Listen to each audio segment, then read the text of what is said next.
我覺得我哋行唔到落去。哦，你淨係得個我啊？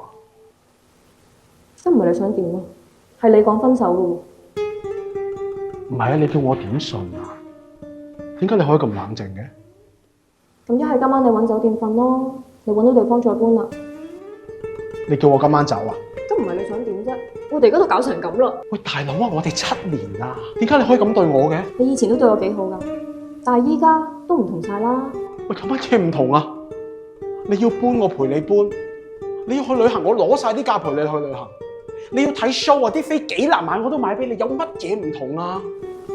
咁我使唔使多謝你啊？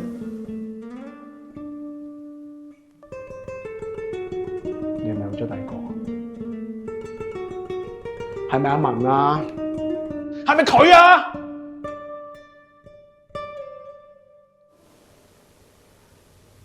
點解你每次都係咁嘅？每次一有問題你就揾其他人出嚟賴啊嘛，推晒落人哋度。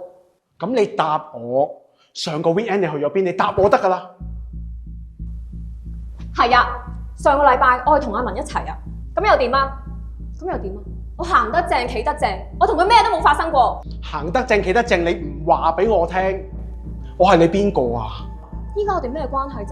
點解我咩都要同你交代啫？你法律上要同我交代。咩法律啊？你揾律師同我講啦。2025年啦，你仲以為自己大晒？娶咗我就跟你一世㗎。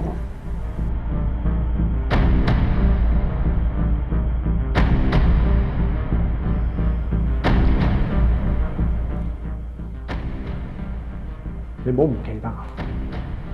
你而家返工去旅行做嘢，全部都係我幫你安排。你每人冇咗我你得啊！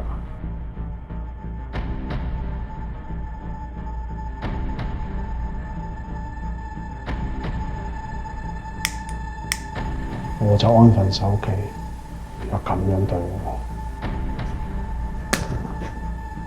你真係唔知自己做過啲咩？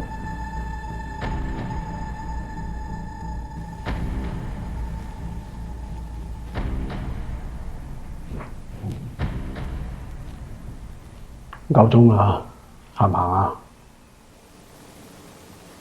得啦，我食飯冇嘢㗎啦。